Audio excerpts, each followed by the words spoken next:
Thank you for joining me here. I'm Don Ma. Just a quick overview of markets today before we get to the stories. U.S. stocks closed sharply higher on Friday with technology shares.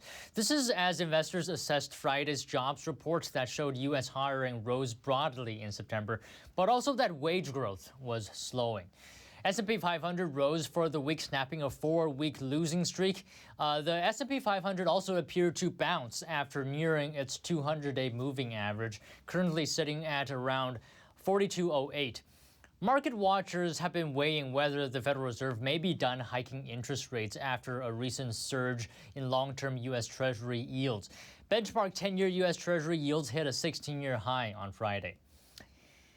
And President Joe Biden's administration said on Thursday it's going to add sections to a border wall to stave off record migrant crossings from Mexico, carrying forward a signature policy of former President Donald Trump. Here's more. President Joe Biden's administration on Thursday said it will add sections to a wall on the U.S.-Mexico border amid a record number of migrant crossings. It's a reversal that embraces a signature policy of former President Donald Trump, who made building the wall a central tenet of his first campaign for president. Biden told reporters it was out of his hands. I tried to get them to reappropriate, to redirect that money. They didn't, they wouldn't. And in the meantime, there's nothing under the law other than they have to use the money for what it was appropriated. I can't stop that. But when asked if he thought the border wall worked, he responded, no. Later, White House Press Secretary Karine Jean-Pierre wouldn't specify what law exactly the administration would be breaking if they didn't use the funds. This is a law that we are complying with. Trump was quick to claim victory and demanded an apology on his Truth Social platform, writing, quote, "Will Joe Biden apologize to me in America for taking so long to get moving? I will await his apology." Meanwhile, Mexico's President Andrés Manuel López Obrador criticized the decision. This authorization for the construction of the wall is a step backwards. That does not solve the problem. That does not solve the problem. We have to address the causes. The Biden administration has been struggling operationally and politically, with a record number of migrant crossings at the U.S.-Mexico border during Biden's term, with new highs hit in September. Migrant numbers initially plummeted after a new tougher rule was put in place after Title 42 expired in May. But in recent weeks, numbers have begun rising again, straining U.S. cities at the border and further north. It is just not sustainable, this flow. During a visit to Mexico City on Thursday, part of a tour through Latin America, New York City Mayor Eric Adams said his city cannot accommodate any more migrants. We are at capacity, and many people believe when you enter New York City, you're going to automatically have a job, you automatically are going to be living in a hotel, and there's just a climate that's there, and it's just not a reality. According to Adams, more than 100,000 migrants have arrived in New York City since last spring, which he says has resulted in $12 billion in additional city spending. And with more and more migrants trying to cross into the U.S., here's a look at how the issue is spreading to cities farther north. This is the end of a 6-week-long journey from Venezuela for Carla Garcia and her 5-year-old niece, Angeli. So tired. We don't have a decent place to sleep. They sleep in a corner of a Southside Chicago police station, while dozens more migrants line the sidewalks. More than 3,000 migrants live at city police stations and airports. Mayor Brandon Johnson expects the number of migrants who have descended on Chicago to reach 20,000 in coming days. Migrants started arriving in August 2022 when Texas Governor Greg Abbott added Chicago to a list of sanctuary cities where he planned to send buses, saying relief is needed for overcrowded southern border towns. Tension is flaring between Illinois leaders and the White House for more help. The pressure to manage this crisis will only grow. Next summer, the Democratic National Convention comes to town. Officials believe that will prompt even more buses. There are other things the federal government can do other than sending us money that they haven't yet done. And I do believe, and I have spoken with the White House since even over the weekend and the letter, to make sure that they heard us. Johnson's administration is working rapidly to house migrants, opening one shelter per week. But closing some public facilities to make room for migrant housing has angered some residents. Our rights are being infringed upon because instead of having the ability to say yes or no. The city has inked a nearly $30 million deal for military-grade tents, a temporary solution while the city races to move migrants off the street before Chicago's brutal winter sets in. I'm very much committed to making sure that we get people off of the floors of police districts and police stations and out of our airports because it is not humane. These are awful conditions. Back at the police station, Carla isn't sure leaving Venezuela was worth the sacrifice. We don't know yet because we're here, all this uncertainty, and just sleeping here. If you're thinking about coming here, think twice because this is very hard. Ukraine faces a second winter of lengthy power outages amid relentless Russian missile and drone attacks that have left parts of the energy system more vulnerable than a year ago. Here are the details. Winter is coming, and in Ukraine that is a grim prospect. The country is heading into the cold months with a crippled energy system. It's faced relentless Russian drone and missile attacks. That leaves parts of the network more vulnerable than a year ago. Dmytro Sakharuk is executive director at DTEK, the country's biggest private energy company. Certainly, we can say that the reliability level will be lower because not everything can be done as envisaged during construction. That will mean more long winter nights without light or heat for many Ukrainians, and yet more pain for businesses and the wider economy. Now Russia denies all charges that it's deliberately targeting energy infrastructure to inflict pain on ordinary people. But Ukrainian President Volodymyr Zelensky says quick help is needed from allies. We are doing everything we can so that Ukraine acquires more air defense systems before winter. Right now, we are waiting for our partners to take certain decisions. However, all efforts regarding either the defense of critical facilities or their urgent reconstruction undertaken on a regional level have to be prioritized before winter begins. Ukraine won't give details on the damage to its energy system, saying it's sensitive information during wartime. But in June, the United Nations estimated that the country's power generation capacity was down by around a half compared with pre-invasion levels. The U.S. economy is dealing with 3 major strikes, but it appears some progress is being made. One group might soon be ready for lights, camera, and action, while another group may be inching toward pumping the brakes on their standoff. The third strike is scheduled to end this weekend, at least for now. Here are the details. The United Auto Workers is still driving forward since it began last month. I think we're at a point where it's a lose-lose. Now it's just a matter of how much does everybody want to lose? General Motors said it made a counteroffer to the UAW's most recent proposal, adding in a statement that it is, quote, ready and willing to negotiate in good faith 24/7 to reach an agreement. As for the third and final strike, in a joint statement with the Alliance of Motion Picture and Television Producers Wednesday, SAG-AFTRA announced that talks will restart Friday. The parties are then expected to work over the weekend and resume on Monday.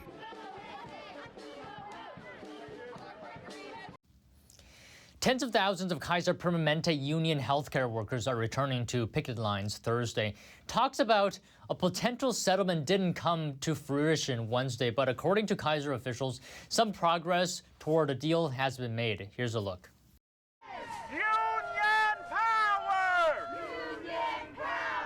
The largest healthcare worker strike in U.S. history rolls onward. We have unfilled positions, and staff's been asked to work overtime, and we're just not able to give the patient care that we really want to give. In addition to staffing concerns, other demands from the more than 75,000 unionized employees include better benefits and more pay. Now when we're at bargaining, all we are told is we're too expensive. Meanwhile, Kaiser executives A lot of them are multimillionaires. Kaiser Permanente serves nearly 13 million people in the U.S., and this strike is far-reaching. We're going to see a lot of people are going to have slower access to health care. They may have to make appointments down the road because they may just not be able to get that access that they really need right now. Kaiser Permanente issued a statement Wednesday night that said, although a contract settlement is still in limbo, numerous tentative agreements were reached. What it's going to take in order for us to reach an agreement is really a deep investment in the workforce infrastructure that allows frontline healthcare providers to feel good about the care they're able to give their patients. The strike ends Saturday, but the coalition says a longer walkout could be held in November if there's still no deal. Chicken prices at U.S. grocery stores have hit record highs and should stay elevated as Tyson Foods and other companies dial back poultry production to boost margins, while inflation-wary shoppers buy chicken instead of beef and pork. Here's more. Cheap chicken has flown the coop as poultry prices have hit record highs at U.S. grocery stores. And the cost of chicken will likely stay elevated as Tyson Foods and other companies cut back poultry production to boost margins. But consumer demand remains strong, with inflation-weary Americans choosing chicken as a cheaper option to other proteins, beef and pork. In fact, U.S. consumption of chicken is expected to exceed 100 pounds per person this year for the first time ever, according to the U.S. Department of Agriculture. By contrast, beef consumption is expected to drop to its lowest level since 2018, with prices climbing due to dwindling cattle supplies. And consumer spending cuts have knocked pork consumption to its lowest since 2015. Tyson, which sells all three types of meat, had to deal with a glut of chicken during the health crisis. The company announced the closures of 6 U.S. chicken plants this year to reduce costs. Analysts said its chicken business likely returned to profitability last quarter after 2 quarters of operating losses. Tightening supplies now favor producers' bottom lines. But companies still have large supplies in freezers. U.S. inventories of frozen chicken breasts were at a record high in August. Tyson said this week that more layoffs are expected, signaling ongoing hurdles. Elon Musk, the world's richest man, is being sued by the U.S. Securities and Exchange Commission. It's trying to compel him to testify as part of a probe into his $44 billion takeover of social media giant Twitter. A Thursday court filing showed this. Here's the report. Elon Musk is being sued to compel him to testify on his purchase of Twitter. That's according to a Thursday court filing. It says the U.S. Securities and Exchange Commission subpoenaed him to appear in court last month, but he failed to appear. The agency's investigation escalates a long-running feud between the SEC and the world's richest man. It's focused on whether Musk broke federal securities laws in 2022 when he bought stock in Twitter, which he later renamed X. The SEC says he missed a deadline to publicly disclose buying the stock. Thursday's filing showed the agency subpoenaed Musk in May this year to provide testimony in San Francisco, though Musk initially agreed to the deposition 2 days before the September 15th date. Musk raised, quote, several spurious objections and said he would not appear. According to the SEC, Musk said that the SEC was trying to, quote, harass him and that his counsel needed time to review potentially relevant material contained in a biography of Musk published last month. An attorney for Musk said, quote, the SEC has already taken Mr. Musk's testimony multiple times in this misguided investigation. Enough is enough. The SEC said in a press release it was seeking, quote, Musk's testimony to obtain information not already in the SEC's possession that is relevant to its legitimate and lawful investigation. Musk first disclosed he had built a large minority stake in Twitter in April 2022. Musk was late with that filing and initially indicated he planned to be a passive stakeholder, meaning he did not plan to take over Twitter or influence its management decisions. Later that month, he announced plans to buy the company but subsequently tried to get out of the deal, alleging Twitter was not disclosing the full extent of bot activity on its platform. Faced with a trial that sought to compel him to complete the deal, Musk closed his acquisition of Twitter in October last year. OpenAI, the company behind ChatGPT, is exploring making its own artificial intelligence chips and has gone as far as evaluating a potential acquisition target, according to people familiar with the company's plans. Take a look. The firm behind ChatGPT could start making its own chips. Reuters sources say OpenAI has gone as far as evaluating a potential takeover target. No decision has yet been made, but the sources say the company has been looking at all options to solve a shortage of AI chips. That includes making its own, working more closely with existing supplier NVIDIA, or finding new suppliers. Chief Executive Sam Altman has made the acquisition of more chips a priority. He's identified two big concerns: a shortage of the advanced processors required, and what he calls the eye-watering costs of running the hardware needed to operate OpenAI products. Analysts estimate that every query to ChatGPT costs the company about 4 cents. If it grows to just 1/10 the size of Google Search, that means OpenAI would need about $16 billion of chips every year just to stay operational. But developing its own silicon would be costly and no guarantee of success. Attempts by Facebook owner Meta to make its own chips have been beset by issues. Observers say acquiring a chip maker could be much faster. The sources say OpenAI got as far as doing due diligence on one target, but the identity of that company isn't known. Demand for AI chips has soared since the launch of ChatGPT last year, with the market dominated by NVIDIA. Taylor Swift's economic impact is growing and spreading to movie theaters and the sports world. Cinemark is hoping Swift will boost movie theaters with its latest announcement as the NFL gets a bump from the singer's rumored new beau. Here's a look at how Swift and Beyoncé are boosting the U.S. economy.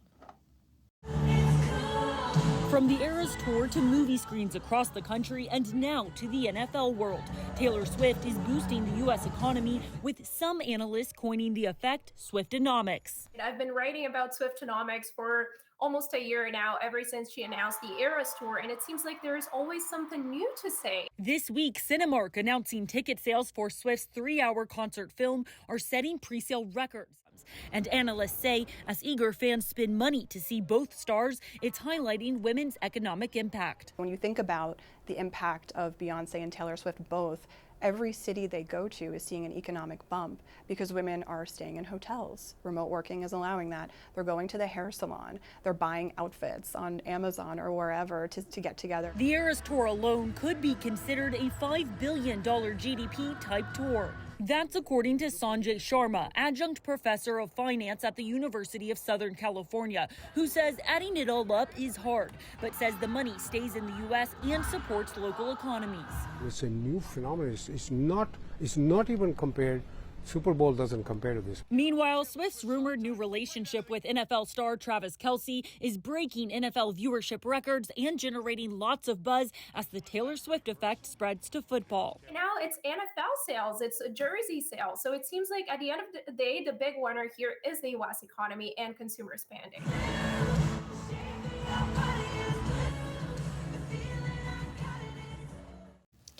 And in South Korea, the K-pop industry seems to be pushing the boundary between real and virtual entertainment. That's as companies are slowly turning to AI-generated computer stars to front groups and engage with audiences. Here's the story. A K-pop confection. Show me your best double triple, double double, triple triple. This video by girl group Eternity racked up 6.5 million views on YouTube in 9 months. But not all is as it appears here. Jane and the 10 other members of Eternity aren't real. Techtainment company Pulse 9 created these characters and face swaps them over human actors using artificial intelligence. And Eternity isn't the only AI K-pop creation. Maeve is another virtual girl band with videos that have tens of millions of views. We captured a human's performance, turned it into 3D animation with AI. Kang Sung-koo and Metaverse Entertainment created Maeve. AI creations would theoretically develop a unique relationship with every user and be available around the clock on every device. Hi everyone, this is Tyra from Maeve. And not limited by language. Bonjour, je suis Zena de Maeve. Designers are programming these AI pop stars to interact with fans. The technology still has a long way to go, and some programmers concede there may need to be laws to regulate these creations. If somebody evil can use it, it might be disaster. Designers say, unlike human celebrities, these AI pop stars won't age and won't ever tire out, and can do anything they're programmed to do. Yes, like the robots that conquer the human world, we've appeared to conquer the pop music world, to steal people's hearts. This may be a glimpse of entertainment in the not-too-distant future.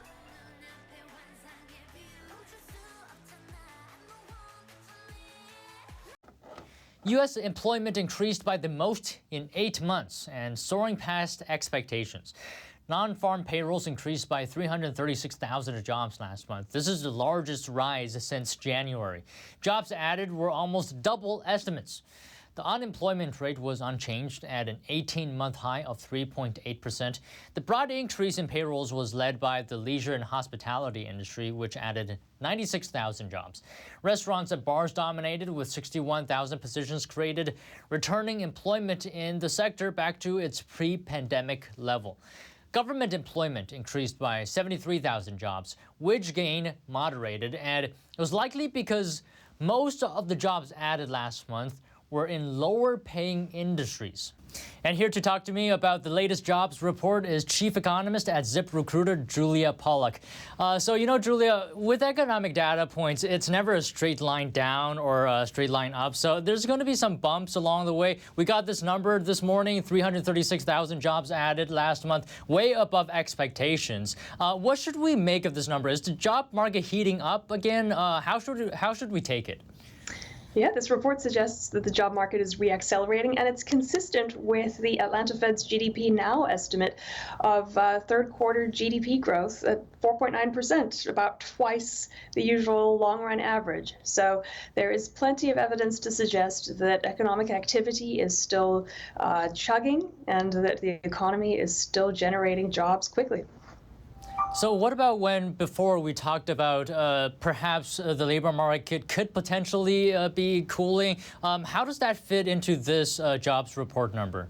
Well, there's a little sign of a cooling labor market here, although the unemployment rate did hold steady at around 3.8%. So it does suggest that the labor market is no longer at a point of record low 3.4% unemployment. It's not overheating. And the wage growth number was fairly cool. Over the past 3 months, wage growth has taken place at only a 3.4% average rate, annualized rate. And so workers are receiving real wage increases, but wage growth is cooling. And that suggests that the Fed can have its cake and eat it. It is bringing inflation down meaningfully without seeing painful job losses. Instead, the economy is still growing, and we're seeing the whole labor market move towards a more sustainable place.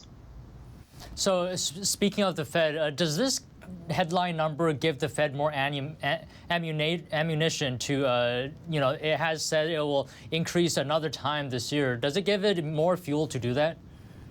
I think it gives the Fed more room to do so without causing pain in the economy. So the Fed says that one of the reasons that interest rates are now likely to stay higher for longer is because the economy is doing so much better than expected, because GDP growth and the labor market are stronger than expected. They have proven able to withstand these high rates, and that could encourage the Fed to tick rates up one more notch to try to squeeze the last bit of inflation out of this economy. Do you expect the unemployment rate, which of course remained flat last month, do you expect this to tick up a little bit because the Federal Reserve is looking for a softer labor market? Well, the Congressional Budget Office and the Federal Reserve both anticipate that the unemployment rate will tick up over the next few months. but it's not clear. Their estimates have been too pessimistic over the past year, and perhaps we'll see unemployment hold steady below 4%, as it has done for almost 2 years now. And I would like to know what kind of trend, are we seeing with this labor market? Is it on a slowing down trend, and this latest report is just an outlier on that overall trend? What trajectory is the job market heading toward? It's very hard to know, but what we do know is that the trajectories differ substantially across industries. So you have arts and entertainment now, with today's numbers, having grown employment by 6.3% over the past year, while the information sector has shrunk by 2.5%. And then all the other sectors are somewhere in between. No two sectors are alike. The experience is very, very different depending where you stand in this economy. And I see the largest increase in today's data was leisure and hospitality. Maybe you can tell us a bit more about this area. So many industries that are lagging behind caught up substantially in today's report. All industries, all major sectors have now recovered to their pre-pandemic levels, except leisure and hospitality, which is still about a stone's throw away and still lagging behind. And so it's good to see that industry catching up and getting back towards where it should be. And of course, I want to talk about the strikes, right? Has there been an impact of the strikes on the labor market from what have we seen? Yes, certainly. So in the jobs reports recently, a large number of people, historically unusually large number of people, have been employed but out of work due to labor stoppages. And that was even before the UAW strike began. So that strike is not reflected in this report. Do you think we can have a soft landing? This report very much suggests that we're on a path towards a soft landing, but there's tremendous uncertainty. There are economists like Steve Hanke who are predicting a very severe recession based on how quickly borrowing costs have gone up and how quickly the money supply has shrunk. There are others who point to these huge estimates of current rates of economic activity and GDP growth, and who think we're in a boom time. Anytime there's that degree of uncertainty, it actually is a tax on business, and it causes many businesses to conserve capital, to take a wait-and-see approach. So, many employers we work with have great ambitions and great growth plans, but they're taking it easy right now. They're slow pedaling those plans. All right, just one final thing. Are we going to see one more hike from the Federal Reserve, do you think, or are they done? So I think they're done. I think that the inflation data has been so encouraging that they can afford to hold off in November and take a wait-and-see approach themselves. Well, all right. Thank you so much again, Julia Pollack, Chief Economist, ZipRecruiter.